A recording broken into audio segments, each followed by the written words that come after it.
رمضان رمضان رمضان يا حبيب رمضان رمضان ليتك دوما قريب. Bismillahirrahmanirrahim. Assalamualaikum warahmatullahi wabarakatuh. Alhamdulillahi rabbil alamin. Wassalatu wassalamu ala asyrafil anbiya wal mursalin wa ala alihi wa sahbihi ajma'in. Bersyukur kepada Allah Subhanahu wa taala dengan mengucapkan alhamdulillahi rabbil alamin.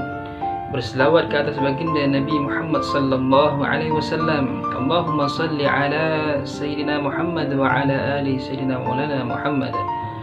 Muslimin, muslimat dan para penonton yang dihormati sekalian. Alhamdulillah, bersama saya pada hari ini Muhammad Arif bin Muhammad Said dalam kapsul Ramadan. Daripada Abu Hurairah radhiyallahu an meriwayatkan bahawa Nabi sallallahu alaihi wasallam tidak mencela makanan. Ma'aban Nabi sallallahu alaihi wasallam ta'aman qats wa in ishtahahu akalah wa in karihahu tarakah. Daripada Abu Hurairah radhiyallahu an menyatakan Nabi sallallahu alaihi wasallam tidak mencela makanan. Jika Nabi inginkan makanan tersebut, Nabi suka makanan tersebut, Nabi akan makan. Tapi sekiranya Nabi tidak menyukai makanan tersebut, Nabi tak akan makan. Inilah contoh yang ditunjukkan oleh baginda Nabi Muhammad sallallahu alaihi wasallam kepada kita semua. Jadi Islam itu mengajarkan kita dalam kehidupan seharian kita.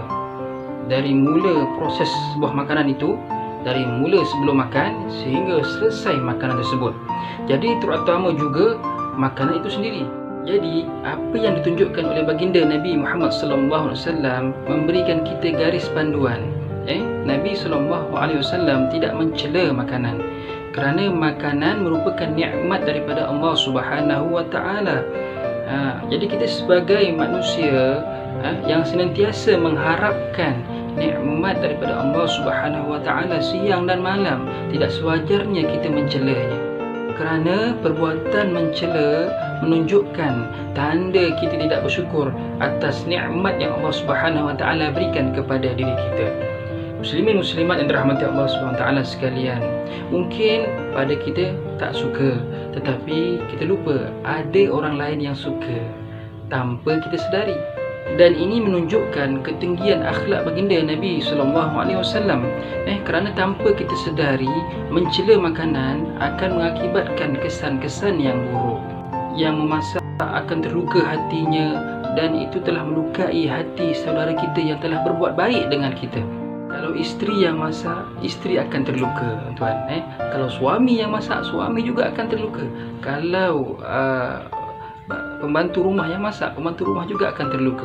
Kalau orang yang bagi hadiah kepada kita, hati orang yang bagi hadiah kita juga akan terluka. Jadi muslim-muslimat yang dirahmati Allah Subhanahu wa taala, saya teringat satu kisah. Satu hari tu ketika baginda Nabi Muhammad sallallahu alaihi wasallam bersama para sahabat, Nabi didatangi seorang sahabat, kemudian diberi Nabi buah anggur, buah anggur. Jadi bila Nabi dapat buah anggur tu, Nabi makanlah buah anggur tersebut. Nabi makan satu, Nabi makan dua, Nabi makan tiga, Nabi makan empat, sampai habis buah anggur tersebut Nabi makan. Kemudian sahabat yang bagi anggur tanya kepada baginda Nabi, bagaimana ya Rasulullah anggurnya? Nabi tak komen apa-apa, tuan-tuan. Nabi hanya tersenyum sahaja. Dan sahabat-sahabat ni yang ada di sekeliling Nabi ini pelik dengan sikap baginda Nabi sallallahu alaihi wasallam. Sebab apa pelik? Sebab biasanya baginda Nabi sallallahu alaihi wasallam bila dapat sebuah makanan atau barang, Nabi akan kongsi bersama dengan para sahabat yang lain. Tapi pada ketika itu Nabi makan seorang-seorang buah anggur tersebut. Jadi sahabat lain tanya kepada baginda Nabi, ya Rasulullah, biasanya kalau kau dapat pemberian makanan, kau akan kongsi kepada kami. Tapi kenapa pada hari ini kau habiskan semua anggur tersebut? Jadi apa kata Nabi? Aku bukan tidak ingin beri kepada kalian buah anggur tersebut, tapi sekiranya kalau kalian makan buah anggur tersebut, memek muka kalian akan berubah. Allahu Akbar. Apa maksudnya di sini tuan-tuan? Maksudnya buah anggur itu rasanya masam, tak manis. Dan Nabi menjaga hati si pemberi tersebut. Dengan Nabi menghabiskan makanan tersebut. Sekiranya Nabi beri kepada sahabat yang lain dan sahabat tersebut makan, maka memek muka mereka akan berubah dan boleh mengecilkan hati si pemberi buah anggur tersebut. Itulah sikap yang baginda tunjukkan, akhlak yang tinggi yang baginda tunjukkan kepada kita semua untuk kita ikuti sebagai contoh seharian kita. Jadi persoalannya di sini tuan, boleh tak kita nak kritik makanan dan sebagainya dengan sebab-sebab tertentu dibenarkan. Contoh kalau kita nak komen masakan orang untuk penambahbaikan, tak mengapa, tetapi dengan cara-cara yang sopan, kalimah-kalimah yang sopan, bukan kalimah-kalimah yang kasar. Masinnya makanan kau ni, manisnya. Tu tak boleh. Kita kena ada pujian dengan makanan-makanan yang telah kita makan itu.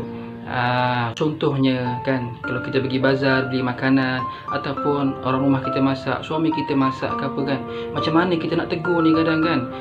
Jadi kalau kita nak tegur, pastikan kena ada pujian.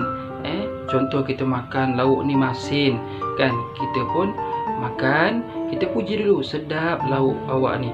Tetapi kalau kurangkan sedikit masinnya, lagi sedap. Kita ada pujian. Contohnya apa lagi? Contoh macam pengat, manis sangat kadang kan, kita makan sedap pengat ni, tapi kalau manisnya tu dikurangkan sedikit, lagi sedap. Gitu. Jadi kita bukan mengkritik sahaja, tapi menambah baik lagi dengan ucapan-ucapan yang sopan, yang lembut, agar si pembuat makanan tersebut akan merasa tenang dengan jawapan yang kita berikan kepada mereka, dengan adab dan sopan. Muslimin muslimat yang dirahmati Allah Subhanahu wa taala, akhir kata daripada saya, berikan kritikan yang membina, berikan pujian atas usahanya, kerana itu lebih baik untuk menjaga jiwa dan perasaan manusia. Sekian daripada saya.